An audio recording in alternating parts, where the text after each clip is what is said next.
Olá pessoal, tudo bem com vocês?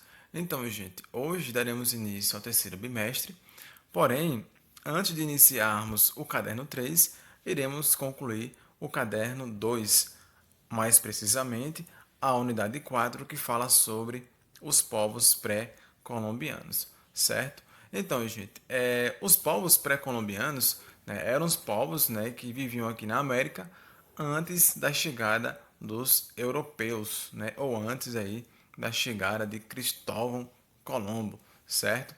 Esses povos também eram chamados de ameríndios, né, por viverem aqui na América e também integrarem populações indígenas, certo?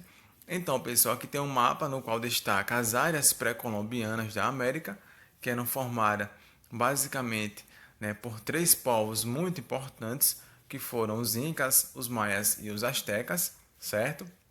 Então, os Astecas e Maias viviam, né, onde hoje é o atual México e a Guatemala, certo? Já os Incas viveram, né, basicamente nessa região que corresponde à América do Sul, certo? Que vai ali da Bolívia, né, aproximadamente, até o sul do Chile, né, mais próximo do Peru, tá certo? Então, gente, a primeira civilização que nós vamos estudar será os maias, né? Então, aqui tem um mapa no qual destaca outros povos, né, que também viviam junto, né, aos maias e astecas, que eram os zapotecas, os olmecas, certo? E aqui ele destaca muito bem, né, na cor laranja e verde, o Império Asteca e o Império Maia. Vocês vão ver que esses povos, né, eles eram muito importantes e desenvolveram uma cultura bastante rica e diversificada, certo, gente? Então, falando um pouquinho mais sobre os maias, podemos dizer, né, que eles viveram na região onde hoje corresponde a Guatemala, El Salvador e parte do México. E essa civilização, pessoal, segundo os historiadores, teria surgido aproximadamente por volta de 1800 a.C., perdurando por mais de 3.000 anos. Os maias não formaram um governo unificado, né, pois se organizaram em cidades-estados, que vocês já viram anteriormente sobre isso, né, que eram cidades que tinham sua própria autonomia, né, eram cidades independentes, tá bom? Em um ambiente geograficamente diversificado, desenvolveram a agricultura, sendo o milho sua principal cultura, certo? Eles se estabeleceram perto de rios, lagos e pântanos, criavam peixes e lagoas e outros animais das florestas. Então, o espaço geográfico maia impunha muitos desafios aos habitantes, de modo que a população se via obrigada a desenvolver diferentes estratégias de adaptação às condições ambientais, com o intuito, né, de obter recursos naturais e abastecer as cidades. Certo, gente? Então, como eu já falei anteriormente, né, essas cidades-estados eram autônomas, né, independentes, e era governada por um chefe maia, certo? Chamado Halak, né, Uinik, auxiliado por uma junta, né, que seria um conjunto de pessoas integrantes de um mesmo órgão, né? A gente pode, pessoal, relacionar, né, essa palavra junta, né, a assembleia, sociedade, clube, entre outras palavras, certo? Então, nessa junta, né, incluía os principais líderes e sacerdotes da região. Um líder, né, um chefe civil de uma localidade e outro chefe militar. A classe sacerdotal era dividida em dois grupos. O primeiro observava o culto religioso e o segundo dedicava-se às artes e às ciências, né? Então eles tinham aí funções delimitadas, certo? Então, o desenvolvimento da tecnologia possibilitou a construção de templos e estradas pavimentadas para facilitar o comércio e a comunicação entre as cidades. Esses templos eram muito parecidos com as pirâmides que existiam no Egito Antigo, certo, gente? Então percebam aí que os maias, né, eles tinham aí, nesse caso, uma sociedade muito desenvolvida para aquela época, né? Então, o território maia apresentava grandes extensões de terra. Assim, em atividades agrícolas na região de selva e de pântano, usava-se o sistema de corte e de queimada, coisa que até hoje, né, os grandes proprietários de terras fazem, né, para poderem, nesse caso aí, colocar em prática a agricultura e também a pecuária, certo? O que deu origem, né, a uma agricultura extensiva, possibilitando o descanso da terra para que fosse reutilizada posteriormente. Nesses campos de cultivo, também chamados de milpas, desenvolveram-se várias culturas, como a de feijão, milho, abóbora e pimenta, que são produtos, né, que permanecem até os dias atuais. Tá bom, gente? Então, o povo da aldeia, né, vivia nos arredores dos centros urbanos e sua posição na escala social era medida pela distância entre a casa em que se morava e a praça central, certo? Nesse caso, podemos dizer que todas as cidades foram construídas seguindo o modelo cósmico, né, em estreita relação com os movimentos das estrelas no horizonte. Além disso, essas cidades eram abundantemente decoradas com esculturas, mosaicos, estuques, né, e murais, o que denota sua importância política, religiosa e cultural.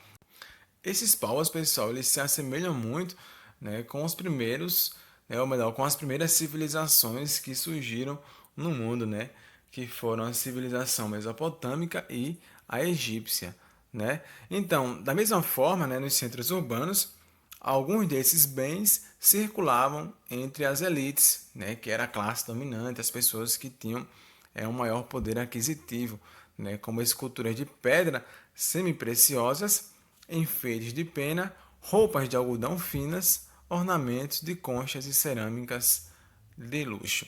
Aqui tem um resquício, né, de um muro maia esculpido com a técnica de estuque, certo? Então, aqui fala um pouquinho mais sobre a agricultura e a arquitetura, né? Onde na agricultura o trato da terra era comunal, ou seja, era de uso coletivo, né? E o sistema era rotativo, sem adubação ou técnica elaborada. As áreas de florestas eram desmatadas para o plantio, né? Os maias usavam fogo, né, que era utilizado para as queimadas, a fim de limpar as áreas de cultivo e as cinzas serviam como único adubo da terra. Porém, pessoal, nessa época, eles eram, né, racionais, certo? Utilizavam a terra ao mesmo tempo em que eles usavam, né, parte da terra, né, a partir do desmatamento, certo? Eles também florestavam outras regiões que já haviam sido desmatadas, tá bom? Então, com o bastão, né, eles faziam buracos no solo para plantar as sementes, cultivavam milho, feijão, abóbora, cacau, batata, algodão, tomate, pimenta e frutas, e domesticaram animais como o peru e a abelha, né, e viviam da caça e da pesca. Não dispunham de animais de tração, de modo que tanto as construções quanto a agricultura se desenvolveram à base da força humana, mais especificamente escrava. A arquitetura maia é conhecida como uma das mais emblemáticas do mundo, com destaque para a construção de pirâmides, né? E o apogeu da cultura maia coincidiu com o aparecimento das grandes cidades, centros de poder religioso, comercial e político. Aqui tem um exemplo, né, de uma pirâmide maia que fica aí nessa região da América Central, certo, gente? Então, podemos dizer ainda que anteriores aos maias, os povos olmecas, né, desenvolveram de maneira independente o conceito de zero, usando um sistema de numeração que tinha como base o número 20. Eles produziram observações, né, astronômicas extremamente preciosas, com diagramas dos movimentos da Lua e a localização dos planetas, medir a duração do ano com alto grau de precisão. Vai ser a partir desse momento que eles vão criar o calendário, certo, gente? Então, os maias também se destacaram na medicina por meio da combinação de ciência e magia, pois consideravam que as doenças tinham causas naturais e sobrenaturais. Os médicos maias eram chamados de Armen, né, e tratavam as enfermidades com medicamentos, infusões e pomadas feitas de ervas, substâncias de sangue de animais e com rituais mágicos, tá certo? E quanto à organização social desses povos, podemos dizer que era dividida em classes, né? Existiam os governantes, que também eram chamados de reis, os sacerdotes, os nobres, artesãos e comerciantes, escravos e agricultores. Então, era uma sociedade muito hierarquizada, certo? A nobreza, pessoal, ela incluía, né, todos os dignatários, né, que eram as pessoas que ocupavam cargos importantes, além de sacerdotes, guerreiros e grandes comerciantes. Os artesãos e os camponeses constituíam a classe baixa e eles realizavam os trabalhos agrícolas, bem como a construção de obras públicas e pagavam impostos a autoridades civis e religiosas, que eram os sacerdotes, certo? Então, aqui mostra, né, uma pirâmide social, certo? No qual a gente pode observar que no topo da sociedade, né, estavam os reis, né, logo abaixo os sacerdotes, abaixo dos sacerdotes estavam os nobres, certo? Logo após iam os artesãos e comerciantes e por último os escravos e agricultores, que eram as pessoas que tinham menos representatividade política, certo, pessoal?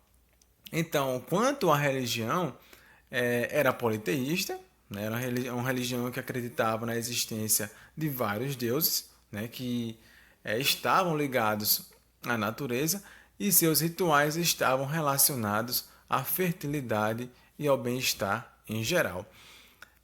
Todas as questões sociais, né, os sacrifícios humanos e a agricultura eram guiados pela religião.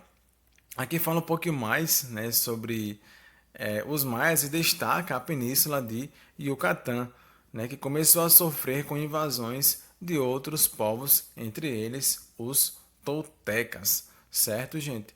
Então, quando os espanhóis, né, chegaram no fim do século XV, as cidades maias estavam abandonadas e seu povo disperso, pois, como nós vimos, não existiu nenhum império unificado. Então, isso fez com que os espanhóis, né, tivessem uma certa facilidade para conquistar e dominar esses povos. Então, fatores como escassez de alimentos, desmatamentos, alterações climáticas e guerras são apontadas como algumas das razões do colapso da sociedade maia. A religião, né, mais uma vez, ela dava legitimidade ao poder, que era exercido basicamente por algumas famílias, né, no caso aí as mais importantes, certo? O Araucã era o senhor da serpente, né, e era o supremo sacerdotal. E ele era o responsável por indicar outros sacerdotes, reger as cerimônias, receber títulos e decidir sobre as ações do Estado, né, do governo. Então, além disso, existiam também sacerdotes com funções específicas, como os adivinhos, né, que eram encarregados dos sacrifícios humanos, e os escribas, certo? Que fala um pouquinho sobre o sacrifício humano, que fazia parte da cultura religiosa desse povo, e também era considerado, né, um importante ritual sagrado de oferendas aos deuses. E além disso, gente, é importante destacar que os maias acreditavam, né, em uma recontagem cíclica do tempo na natureza, certo? Os rituais e as cerimônias eram associados a ciclos terrestres e celestes, observados e registrados em calendários, tá bom? Aqui fala um pouquinho mais sobre essa função do sacerdote, né, e a purificação, né, que eles realizavam, né, que eram aplicadas em grandes eventos religiosos, certo, gente? E a maioria desses livros foi destruída por ser vista pelos conquistadores espanhóis como um mero objeto, né? Os espanhóis, portanto, ignoraram, né, a cultura aí desses povos. E esses códices, pessoal, traziam informações sobre a religião, os ciclos agrícolas, adivinhações, rituais, entre outros assuntos, tá? Então, sobre os maias é basicamente isso. Aqui fala um pouquinho sobre os astecas também, né? E de cara ele já destaca aqui uma representação de soldados astecas, que eram os maiores naquela época, tá bom? A civilização asteca viveu aproximadamente entre 1200 e 400 a.C., que foi o período de apogeu e decadência do império ou do povo olmeca, né, considerado uma das mais antigas civilizações dessa região. Os astecas também formaram uma sociedade complexa em que os governantes exerciam o poder com base no pertencimento ao divino. Então, o poder, pessoal, o poder político sempre vai estar ligado aí à religiosidade, certo? Então, a religião dos astecas também era politeísta, né? E são considerados uma das primeiras culturas a construir edifícios cerimoniais, além de desenvolverem sistemas de calendário e escrita, né? Então, os olmecas, né, que viveram também naquela região, desenvolveram a arte com estilo único, caracterizada por enormes esculturas de cabeças, certo? Aqui fala um pouquinho mais sobre os calendários, a divisão do trabalho, né, que possibilitava a construção de obras de irrigação, de barragens, canais e terraços, certo, gente? O que de certa forma favoreceram, né, a produção agrícola e ao aumento do comércio naquela região, certo? Então, a cidade, né, era composta de vários clãs, né, e cada um tinha seu templo e sua escola. O clã era administrado pelo Calpuli, né, expressão que também servia para denominar o clã, e o Calpuli, né, ou Calpuli, era o administrador das terras da região e distribuía lotes aos homens para serem cultivados quando estes se casassem. Certo, gente? Então, aqui fala um pouquinho mais sobre as pessoas que viviam, né, nesses clãs, né? E além disso, ele destaca também que as pessoas que não pertenciam a um clã trabalhavam nas terras dos nobres, né? Então, cada clã ainda dispunha de um conselho criado para julgar crimes menores, como coletar impostos para o governo e organizar grupos para a construção de canais. Certo, gente? Lembrando, pessoal, que esses canais, né, funcionavam como estradas, né, e eram usados como vias de comunicação para que eles pudessem, né, se relacionar, né, com outros povos daquela região. Dando continuidade, aqui fala um pouquinho também sobre as chinampas, né, jardins flutuantes que possibilitavam o ganho de terra cultivável, certo? Então, aqui tem a representação dessas chinampas, né, que eram construídas nos lugares mais rasos dos lagos, certo? E que possibilitavam, né, o ganho de terra cultivável. E o acesso, pessoal, a esse local se dava por meio de canais construídos pela população. A terra da região era fértil e diariamente, né, os agricultores espalhavam sobre ela lama extraída do fundo do lago, servindo como fertilizante natural. Entre os principais cultivos estavam o milho, o feijão, a abóbora, pimentão e o cacau. E além disso, né, a praça principal nessa região era o centro da vida da cidade, certo? Que fala um pouquinho mais sobre o que acontecia nesse centro da cidade, certo? Como os festivais. É, os astecas, né, eles cantavam, dançavam e ofereciam sacrifícios aos deuses, certo? Também existia um conselho de chefes e comandantes militares para orientar o rei, né, e a mulher serpente, que, embora apresentando esse nome, tratava-se de um homem que auxiliava o rei na administração e ficava responsável pela elaboração e pelo cumprimento das leis. Tudo isso aí está basicamente voltado, né, aos mais ricos, tá, gente? Aos nobres, tá bom? Então, era uma sociedade bastante estratificada, né? hierarquizada e as roupas eram um meio de demonstrar a posição social da pessoa, havendo leis severas para o uso de certas peças. O regime asteca era teocrático, certo? É importante destacar isso, ou seja, o rei exercia o poder divino por meio de leis, funcionários e as escolas nobres, tá bom? Então aqui fala um pouquinho mais, né, sobre os astecas, né, e também sobre os deuses que decidiram, né, como havia, né, um mundo novo, a recriação do homem era necessária para povoar a terra. Destaca também os principais mitos, né, desses povos, né, os principais reis, tá bom, gente? Isso aqui vocês podem dar uma olhada depois, tá certo?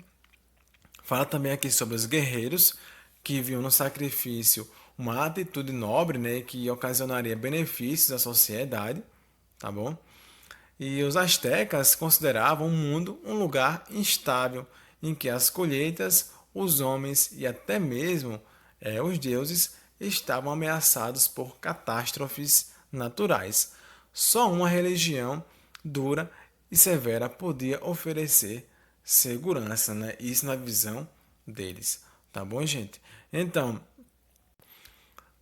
gente, aqui fala um pouquinho mais sobre os astecas, né, e destaca o seu submundo, né, que era muito voltado aí a coisas ligadas à imaginação, né, no qual eles destacavam que esse submundo era um lugar escuro, encontrado pelos mortos somente depois de vagarem abaixo da terra durante 4 anos, né, 4 sóis, como eles destacavam, né, acompanhados de uma alma gêmea, geralmente um cachorro queimado com um cadáver, certo? Então, gente, o próximo assunto aqui, ou melhor dizer, a próxima civilização serão os Incas, né? Isso aqui vocês podem dar uma olhada, né, e verificar que esses povos, né, se estabeleceram na América do Sul, né, na região onde hoje corresponde aos países do Peru e da Bolívia, certo? Que também, né, é considerada uma das maiores civilizações da humanidade, certo, gente? Então, vocês vão ver também que esse território, né, existia numa região que era chamada de Machu Picchu, né, e era vista, né, como uma das mais importantes ou um dos mais importantes centros urbanos da civilização Inca, certo? E ela também dispunha de um sistema, né, de estradas que ligava o território de norte a sul e de leste a oeste. Os Incas também não desenvolveram a escrita formal, no entanto, para resolver questões de contabilidade, eles criaram os quipos, né, que foram um sistema pelo qual as informações eram registradas em feixes de cordas de tamanhos e cores diferentes e com diversos nós.